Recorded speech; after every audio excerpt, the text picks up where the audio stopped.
Hey everybody, welcome to RoomTemp, our new podcast. Brought to you by 2020 quarantine that's still going on almost a year later. It's been a journey over the last year, almost. We started here in California, our quarantine on March 15th, 2020. 2 days after my 18th birthday, so that's been pretty fun.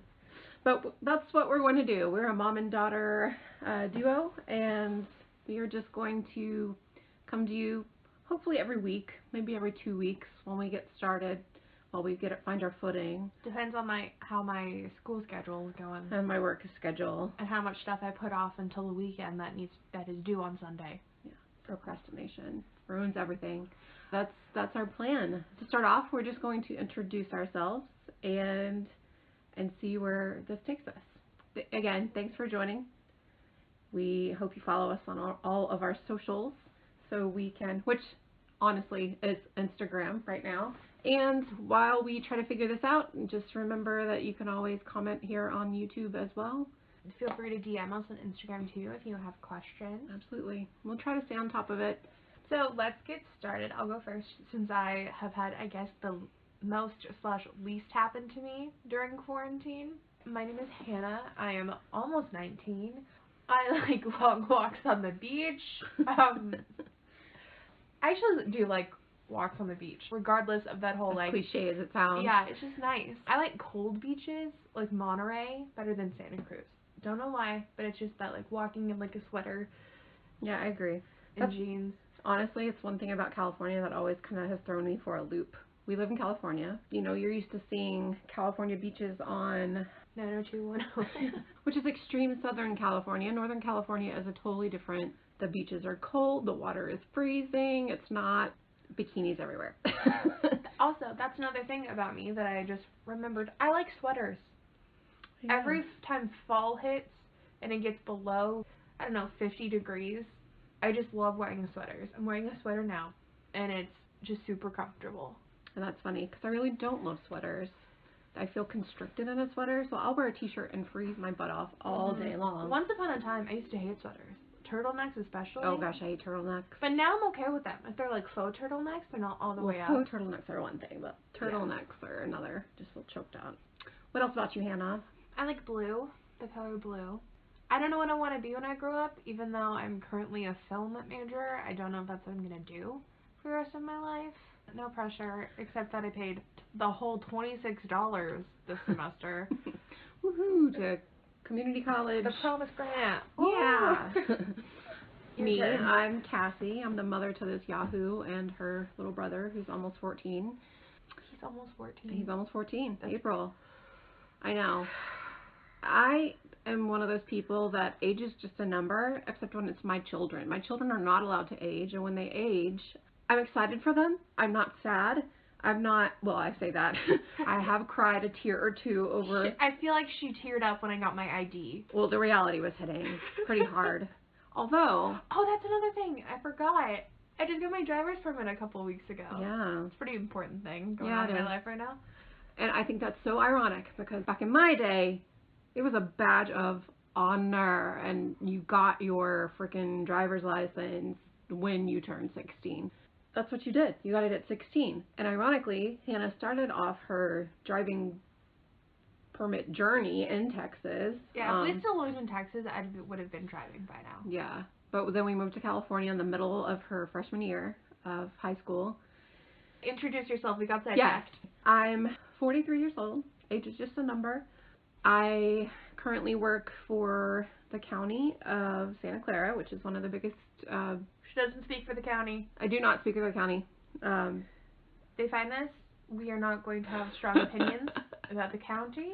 It's a very great county. Don't get me wrong. It's one of the biggest employers in California. But I'm an executive assistant, and I love every minute of it. And this is by far my favorite job so far in my life. No offense to anyone else that's watching this that I might have formerly worked with or for. We have a new house that we've been in for 3 years, and oh yeah, yeah. So things have changed for us since we moved to California for the better. We moved here under kind of duress, where my husband wasn't able to find a job that was adequate in Texas, so I just told him, you know, let's just throw caution to the wind and go back to California. He's from here originally. I told him if he could get his old job back, I would follow him because I knew I could work anywhere. And I collect Tokidokis. If you don't know what Tokidoki unicornos are, look them up. They're just little pieces of art. And at the beginning of quarantine, this is one of the things that quarantine has done to me. You only had like a I literally had, I think I had like 10. I had them all in one little section on my desk at work. And then quarantine happened and I started buying them. And now she has 3 shelves that are 3 rows deep. It'll be another shelf because I have the whole lunar collection, Lunar New Year collection. Happy Lunar New Year, by the way. We're recording this on Lunar New Year. You're the ox. You're the ox. I think I'm a horse. I can look it up. And I'm a snake. Are you actually a snake? I am actually a snake. Here, 2002. I've collected a lot of things over the years, but Sugar Skulls, Tokidoki, Funko Pops, I'm sitting there staring at them, trying to figure out what I... You have a couple of Legos. I have some Lego sets. My husband, on the other hand, has a crap ton. Are they in the closet now? No. He's got a ton in the closet. He's got a glass case that he swaps out scenes. It's really funny, but... He spent like a whole 3 months building the Ghostbusters fire. Yeah, he's got the Ghostbusters firehouse. Huge deal. Very expensive. I am still building my Statue of Liberty that I got for my last birthday. I'm telling you, if that was actually Lego brand, it would be done already because it would not be that complicated. No, that's the Titanic. You're right. Statue of Liberty is Lego brand. I just missed a step. I missed a step and I got too far, so now I have to break it down and do it again. Think about how the French people felt when they were building the actual Statue of Liberty. Those poor French bastards. It's probably a little more complicated than the Lego. Just like clay. It's not clay though. It's copper. Oh, it's it's copper because it's green. But you can ching ching ching while they. I don't know, what do you do? Just a big block of copper? What do you do? I don't know. Do they like roll out copper like aluminum foil and just like fit it over a... No. We need to research this. I think... No, okay. Without thinking about it, my first instinct, I think they just like sculpt it like they do out of marble. Can you sculpt copper? I would assume so if you get it like malleable enough. Well, I'm thinking about like the penny. It's stampable. So... But a penny isn't like full copper. I know. This is how our minds work. All things nerdy and unicorns. That's basically me in a nutshell. I feel like more stuff about us will come out as we start talking. I'm the oldest child by 5 years, and so those first 5 years, just mother-daughter bonding. We're besties. She's my little mini-me. Now that she's older, well, I don't know how old you were when you actually started like coming into your own look. Puberty. Like 12. Maybe, yeah. So when she was born, she came out looking like my twin 24 years later. Beautiful baby, if I can say so. Pretty little thing. She's always been adorable. Little freckles growing up, little brown eyes. When she started changing into her own look and her own person, we would often stare at pictures of her like, who are you now? Like, who do you look like? And she asks me that all the time. Who do I look like? And I have always said, you look like yourself. Because it's true. When those Snapchat filters came, like those man and those baby filters, I tried the man one, and I looked like my uncle. Like spot on, scary. Like my texted brother. him a picture, and then he texted back to the picture of doing the same face. Whoa. Like twin brothers. Yeah. But I've always found that kind of fascinating to see how... And see, Ethan is not even my full-blooded brother. He's my half-brother as far as, genetics go. So that is interesting to me. Maybe I look like him because he's one of my favorite people. Could be. He morphed. Like dogs and their owners start looking like each other. And when you're in a relationship with someone for long enough, you start to look like each other. Yeah. We were besties from the moment I knew I was going to have her. I didn't know that I was going to have a daughter till a month before she was born because she was not cooperative during ultrasounds. Not much has changed. It's kind of funny. I just assumed I would have a boy because I did not want a boy. So when I found out I was having a girl, it was like, yes, I'm doing something right. Getting something done. We were besties for a while, and then for a little brief stint when puberty started happening, we were okay with each other. It wasn't that whole, like, screaming, like, Yeah. I hate you, but it was rough. And see, I don't see it that way. I think it's funny because, and maybe I'm just blocking it out. You've never been a difficult person, really. I mean, yes, you've had a little attitude and stuff, but I think we had that kind of bond early on where you felt like you could talk to me about pretty much anything from pretty much the moment that it bothered you, if you felt compelled to do so. And I've always tried to keep an open door policy with you about any and everything, especially when she got older, that, you know, I can be your friend, but I'm your mom first. You let me know what you need from me, you know. So I like our bond. I think it's unique, and Quarantine has definitely strengthened it too, because we're home all the time. Yeah. To be fair, we didn't know we were going on ultra super lockdown. But New York was getting bad. New York was getting bad, but we didn't think that, I mean, you do what you do. You watch the news and you think the rest of the world is going to hell, but it's surely not where you are. And having worked for the county, working for the county, I was thinking, okay, so this is interesting. And then when stuff started cropping up that, you know, Santa Clara County had the first case of COVID-19 in the U.S., which we didn't know until after quarantine actually started. The first case ever. I didn't even know that until now. The first case ever in the United States? Yeah.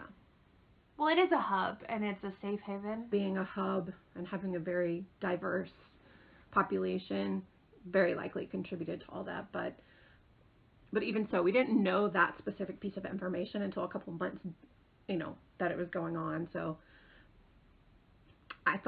honestly, I thought it was just going to be like the swine flu and the avian flu and things that have happened before, where it wouldn't get so close to home. Like, yes, we would be impacted as a country, but it wouldn't be so close to home. And when it started getting...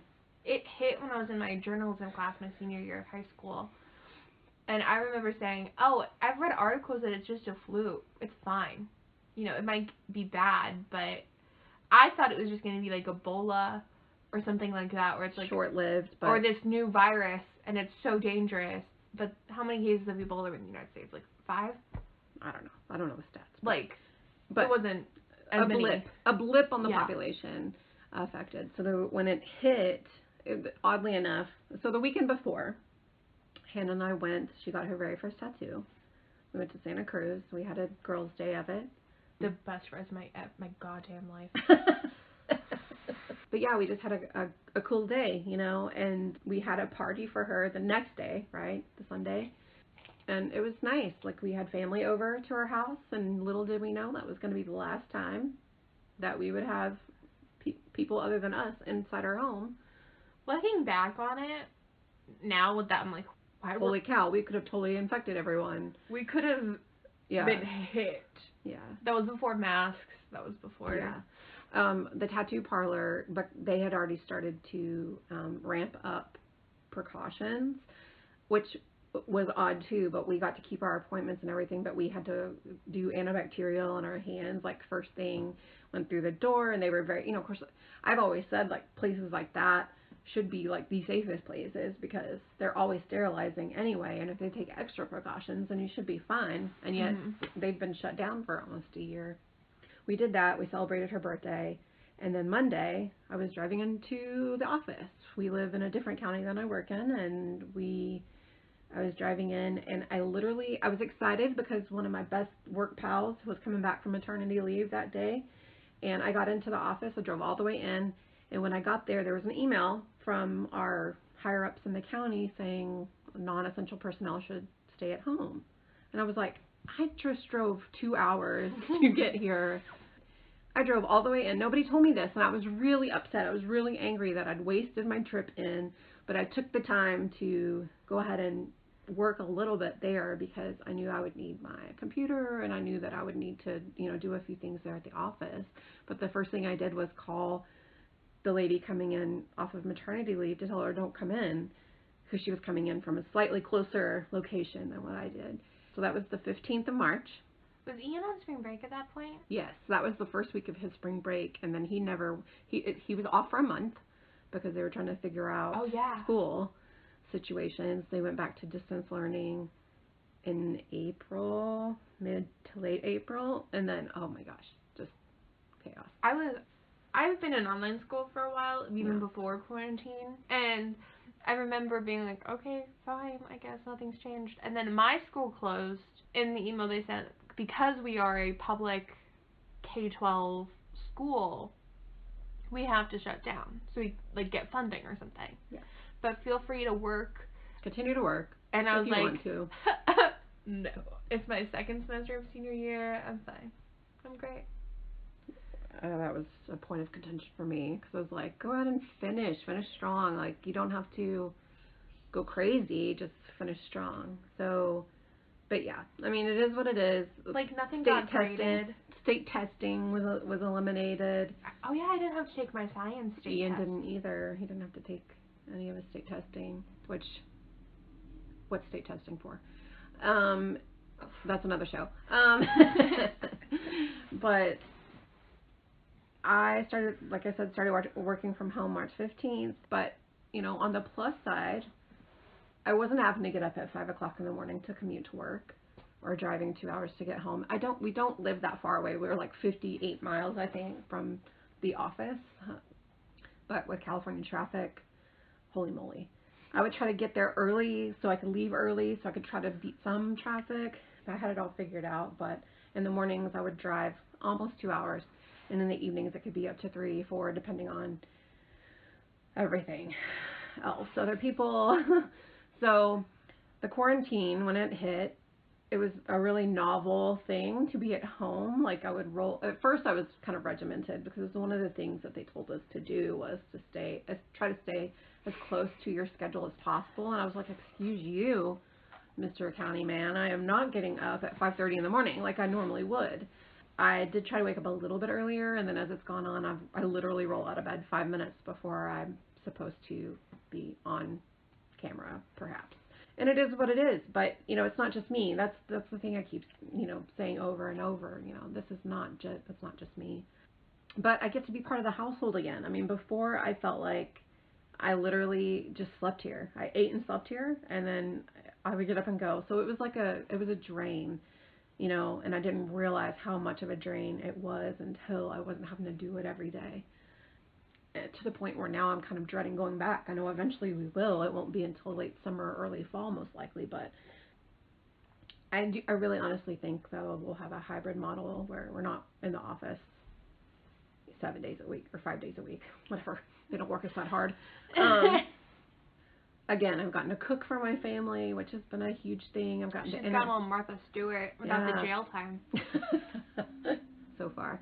I do have a couple dogs up in here, though.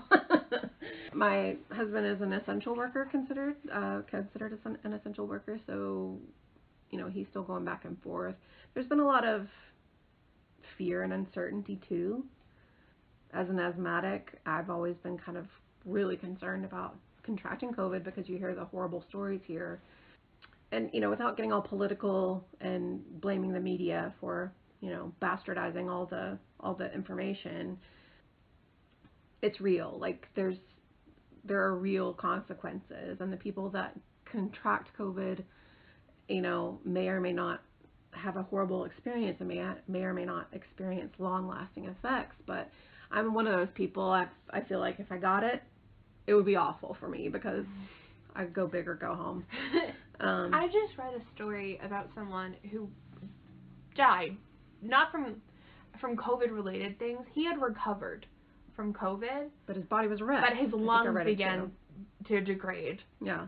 And he died in the ICU. Yeah. Like, I feel like, I mean, if you're gonna get it, you're gonna get it, and that's what I keep seeing people say. If you're gonna get it, you're gonna get it. You know, nothing's gonna save you from it. But you know, I don't necessarily agree with that. Like, if you follow the guidelines and you follow the precautions, then your chances are much greater of not contracting it. It's not 100%. Like, if you're going to get in a car wreck, you're going to get in a car wreck. Yeah, but that doesn't mean you should, like, swerve all over the place. Stay in your lane, drive safely.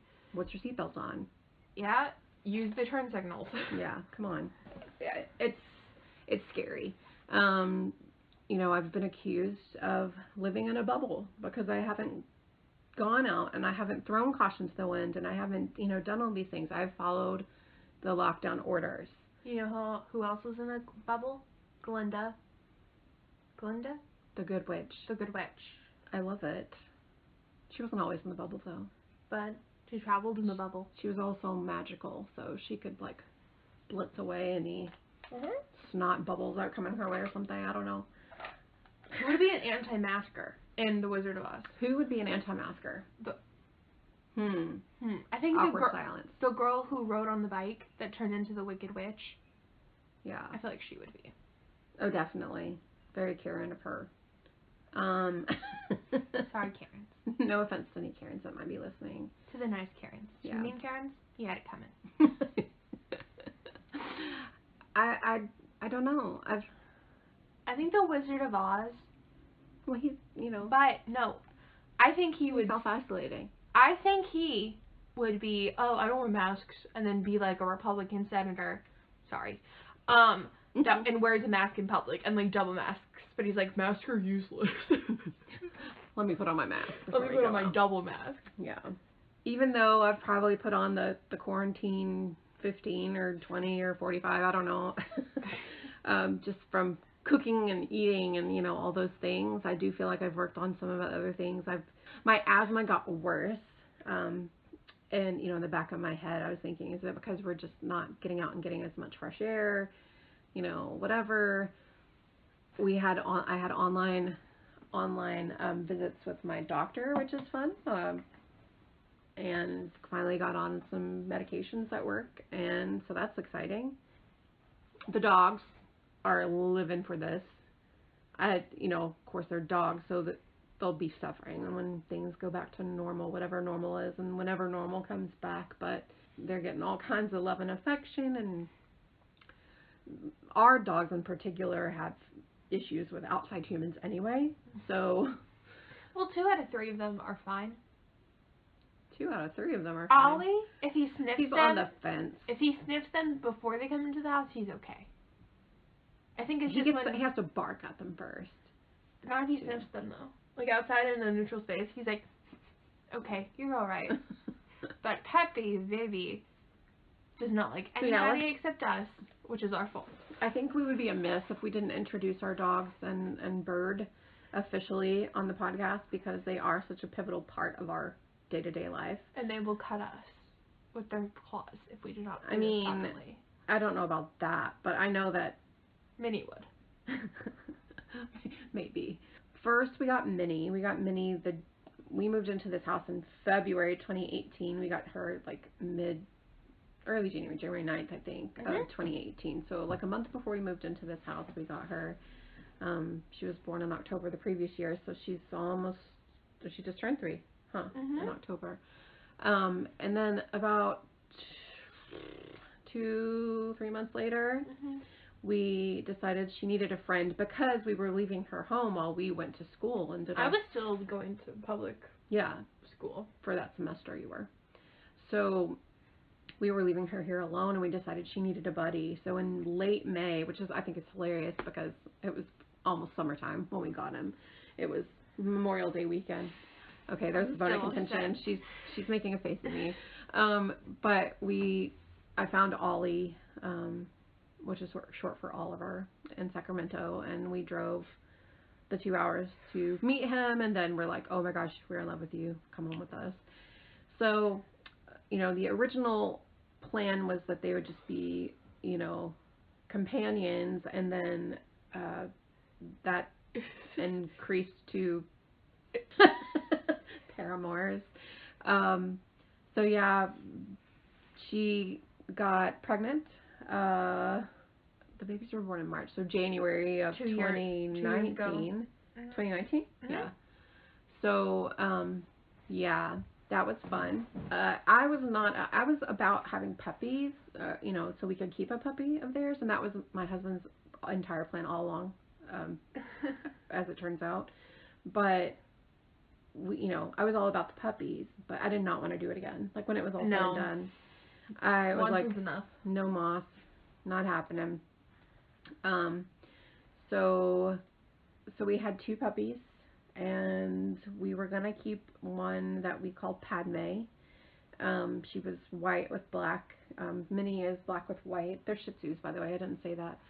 and we were going to keep Padme, but unfortunately about 2 weeks in, she started getting sick, and 4 weeks in, we had to put her down because she had something called brachiocephalic airway, which meant that she was not growing appropriately.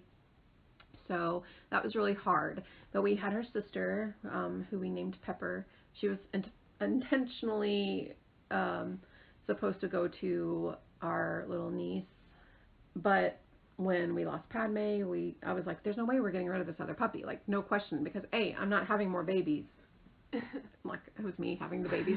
We're not doing this puppy thing again. And B, there's no way, like, we were emotionally attached to Padme, and then have to, get her yanked from us like that. You're not prying this puppy out of my hands. Like, you tell the little 5-year-old that she can't have this puppy, And it was really hard, but we made it happen, and she belongs with us. Like, there's no question. Mm-hmm. We say all the time that she's living life for both of them because she's just the most wonderful little puppy, and she's the baby. She's almost 2. Oh. But we love her. Like, we call her Peppy because she's so full of spunk and life, and she's just wonderful. So those are the dogs. And then I have a bird. Her name is Giselle. She's a lovebird. She's a black widow. We had 2. I had 2 lovebirds. They were Figaro and Giselle, and Figaro bit the dust about 10 months in. Almost a year, yeah. Of having him. They were a bonded pair, and it was a shock to me. I just saw him laying in the bottom of the cage, and I was like, what the hell just happened? And Giselle was like living her life. I think he was holding her back. So we joke that she killed him. She pushed him off the, he was a little off anyway. So, but yeah. So those are our pets. We used to have fish, but they died. So I'm like, honestly, they survived pretty long. Not too bad for fish. They were resilient. Yeah. We did not treat them the best way we could have, just because we, honestly, out of sight, out of mind. We forgot about them, just in that sense of we're focused on the dogs. I didn't forget about them. I fed them and I kept them clean. I fed them too. Anyways, they just weren't cuddly. Yeah, they weren't cuddly. They weren't like loud. Weren't cuddly. So. But they were resilient. Like, they survived a lot longer than they probably should have. So here's another little funny quirk. I love telling people this. So back in the day, the children's blood father's name started with a J. So we have Hannah, we have Ian, we had the J-Man, and we had Cassie with a K. And so I had like acid-etched ornaments made with stars. I threw them away, I guess. I think I lost one of them. I don't know. I didn't see them when we put up the Christmas tree last year, but gingerbread cookie looking ones. We have like pie cleaner ones too. Yeah. So we have H-I-J-K. So cutesy, parts of the alphabet, whatever. Then we got Minnie, and we weren't thinking about H-I-J-K, continuing the alphabet until we got Ollie. And I was like, we should totally go with the alphabet. So we got the fish. We were Lilith and Neptune. So we had H-I-J-K, L, M, Minnie, N, Neptune, O, Ollie. So then when we had the puppies, we named her Padme. We were also going with Disney themes for the pets. For the dogs and the bird. The fish but yeah, the fish not so much, but the dogs and the birds. Nemo. Darn it. Darn it. We weren't thinking of Disney when we got the fish, though. Even Minnie, yes, she's named after Minnie Mouse because of the picture that was given to us when we got her. She had a little pink bow in her hair, and she had a Minnie Mouse blanket. So yeah, that was the intention with her. But then after that, we were like, we need to go with Disney names. So Ollie's after Oliver from Oliver and Company. He was almost Goofy, and then we saw him like, no, that's an Ollie. That's an Ollie. And Padme, technically Star Wars, but Star Wars is now owned by Disney, so... Mm-hmm. And then Pepper, technically Marvel. But Marvel's not owned by Disney, so Pepper. And now we're planning for the next dog, which will not happen anytime soon, trust me. But I will eventually have a French Bulldog in my life. Named Ellie, so we'll be going the other direction on the... After Cinderella, by the way. Or Ellie, like Ellie and Up. Oh! Yeah. Went There you over go. my head. Double whammy. So yeah. So all in all, I think what we're trying to get at with all of this, we're just trying to introduce ourselves to you. We're also just giving you a little glimpse of life in quarantine. We're doing okay. I think we're fine. We're fine. Gosh, I miss traveling. We didn't travel just a whole lot, but you know, we were intending to go to Hawaii this year. Actually, last year we were going to go to Hawaii because it was our 5-year wedding anniversary. Hannah was turning 18 and graduating high school. Ian turned 13. Yeah, but that didn't happen. And now we're just trying to see what happens. The state is starting to open back up a little bit. We're still being really safe until vaccines are readily available for a bunch of people. It's, you know, a shit show as far as how it's all rolling out. But it's not just California, it's everywhere.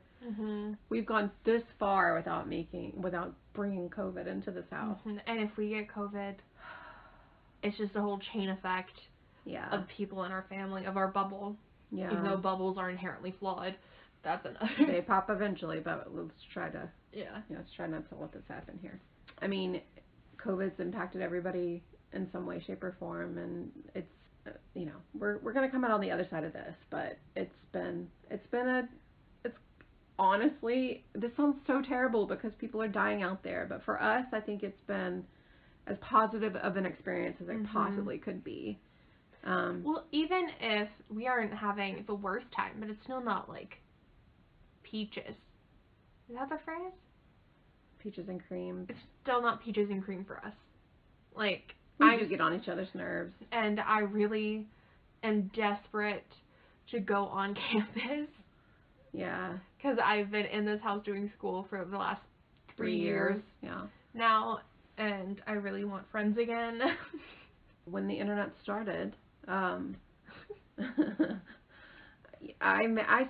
have friends that I met in 1998 when I was on my own and got internet service coverage is what I was about to say, internet service, and I've had them ever since. Like, there are people that I have never met in person that I know more about than some family members, I'd say.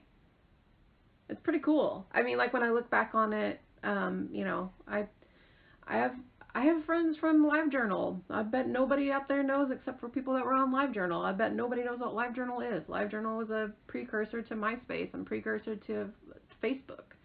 I think it's been bought by a Russian company. I still have a LiveJournal. I could log on and continue on, but it was like a different kind of virus into our house. Maybe. But yeah, so I think that's funny. I think it's interesting in a day of modern technology and whatever that your mom has more good online friends than you do. But I've also never been like active in any like online community. You know, I've been like on the surface level of it. Yeah. But I've never been like deep in it where I'm like making all these kind of friends like you see on Twitter. Yeah. Never been a part of it. So yeah. So since this is our intro, we should do our favorite. We just talked about Disney a whole lot. Let's do our favorite Disney movie. Ooh. It can be princess movie. It can be just any Disney movie. Disney Channel original movie. That would be Hannah's bag. Okay, so class. Can I break it up? Because I have more than one. You can do. Sure. You can do 2. I can do 2. Okay. Top 2. Okay. Top 2. So Disney classic movie. My favorite would probably be Cinderella. No, I hate Cinderella. Nobody asked you, Hannah. No, I'm just. It's fine. I like the Cinderella sequels. Of course you do. You're weird like that, though. I'm not a sequels person. I also find it very hard to dislike a movie because I'm like, people worked hard on this. Yeah. So I said Cinderella for my classic, but Bambi 2 is probably not Bambi 2, the sequel. Bambi also is right up there. But you know, Disney movies back in the day were heartbreaking, and I guess they still are. When you Pixar movies are heartbreaking now. What do you think about it? The whole thing about no moms, like. That's a Walt Disney, like. What the heck was wrong with him? He didn't have a mom. Now, technically, did he not? I mean, I don't even know. Do you not know the story? about how his mom died? No. Oh, I know the story. I know something she doesn't. Before I say this, blocked it out. I don't know if this is true or not. I've read it on the internet, so it could be wrong. But basically, he started Walt Disney for Mickey Mouse. Mm-hmm. And he became famous off of Mickey Mouse. Right. And so, originally known as Steamboat Willie. Anyway. He got famous, he made a lot of money. He put his mom in a house he bought, and then the house had a faulty gas line. And so she like breathed in gas. She died. I'm gonna look this up right freaking now. And then, because he felt so bad that he essentially, traded his property, killed his mom, he made all his characters in his movies have no moms. For a while. Wow. I may remember it wrong. Okay, so this says, I'm looking this up. This is Wikipedia, so again, it could be different. But, okay, it says, a prevalent urban legend that explains the phenomenon resulted from the death of Flora Disney, mother of Walt and Roy Disney, who perished in 1938 due to a gas leak in their house the two brothers had recently purchased for her. Oh, so it's talking about unstable family backgrounds, orphan mothers, whatever. But then it says, so I guess she did die that way. Mm-hmm. But it says the reason why there were no mothers is demonstrably false. The so-called phenomenon had been present in Disney canon from before Flora's 1938 death, with the presence of the Evil Queen and Snow White and the Seven Dwarfs, which were released in 1937. Further, the prevalence of absent mothers or even evil stepmothers were not creative choices made by the Disney brothers themselves, but were plot points present in the source material that were adapted into later animated films. So, yeah, that makes sense, because, like, like Grimm's fairy tales and stuff like that. Oh. Interesting. Why were the Grimms so grim? Like, well, Grimm's fairy tales weren't, like, Disney, like, No, but he, it's an adaptation. His movies are adaptations. I just think it's interesting. Well, so anyway. Well, Cinderella's We're getting off topic. Anyway, my favorite. Wait, I gotta do my modern day ones. Oh, I didn't know you were doing modern day ones. That's in my class. You said I could do two. Oh, right. Bambi technically wasn't my second. Oh, okay. So, this is a hard one. Why do I have to choose? Like, seriously. What's your probably Aladdin. Movie? Probably Aladdin. Aladdin is a modern Disney movie? What happened in the 90s? 90s? Late 80s? 90s, I think. I think Little Mermaid was 89 or something like that. I think Aladdin was in the 90s. Let me tell you why. She's frustrated with me. No, so those Disney movies from the Little Mermaid, to a little stretch of the 90s. Top tier Disney movies. They're top tier, wonder frickin' full Disney movies, and the reason why I just kidding. The reason why I love them so much. You're like voice crack. Is because I have a little brother who was a baby and a toddler during that time. He was born in 93. So I was 15 years older. I am 15 years older than him. We went to those movies. Like, we took him. That was our thing. Is like we went to those movies, and they came out on VHS, not DVD. They came out on VHS, and we watched them till the tapes broke, and then we would buy another one, and then watch it till the tape broke. And I have, even to this day, I have Aladdin memorized from beginning line to end line, and could say the whole damn movie and every single song lyric, and it really disturbs my children. I think it's funny, but when you do it when the movie isn't playing, no, when you do it when the movie's playing, it's just annoying. Like, okay, you said you don't like subtitles. We don't need a live subtitle right now. You don't have to read it. It's right there for you. Anyway, you don't need an audio description. But so all of those movies have like a place in my heart, right? And the Toy Story movies and Lion King. They're just heartwarming and heartbreaking. I saw the second Toy Story movie before I saw the first one. Yeah. So, yeah, all of the ones that everyone knows, Aladdin, Little Mermaid, Lion King, Finding Nemo, like, even those are Pixar, Toy Story, all of those, like, Cars, all of those meant something. Lilo and Stitch, all of those were something, and then, like, led into me having children, and then that became a thing, So it's the modern day, it's the Disney effect. Like, you grew up with them as children, they evolved morphed into this wonderful like thing, and it just keeps on. So anyway, Aladdin, and then Cinderella. Cinderella classic. Okay, I'm gonna do Disney classic, modern Disney movie, and then I'm gonna do Disney Channel original. Why do you get 3? Because I know what Disney Channel original movies are. I don't think you've ever seen one. I probably have, but I probably blocked it out. Ready? Disney classic. I'm gonna say Sleeping Beauty. Okay. Because it's the first one. I think it's the only Disney classic that I can watch again and just be not annoyed at the princesses. Okay. Not mad at it. Even though she doesn't talk a whole lot, and it is her movie. I think you you like Sleeping Beauty because she's sleeping. Yeah. I love sleep. And then so Disney modern movie. I want to say Tangled. Okay. It's like the revival period of Disney. Not mad at that one either. Tangled is really good. That is good. I love Mandy Moore and I love Zachary Levi. So yeah, obsessively weird crush on Zachary Levi. No, he's not one of the ones I have an obsessive crush. Oh, okay. And then Disney Channel. It's hard. I'm going to. If you don't say Hannah Montana the movie, I'm gonna hurt you. No. Just kidding. Hannah Montana. I think I said I was gonna choose one, but I can't choose just one. So I think I have to do 2 different franchises, I guess. High School Musical. Okay. And then Cheetah Girls. Okay. I'm not mad at High School Musical because Zac Efron. He was a child. Hannah was obsessed with High School Musical to the point where she was freaking Sharpay Evans for Halloween with blonde wig and everything. I was a fan of Sharpay Evans before Twitter was like, Sharpay is the real hero of the story. Yeah.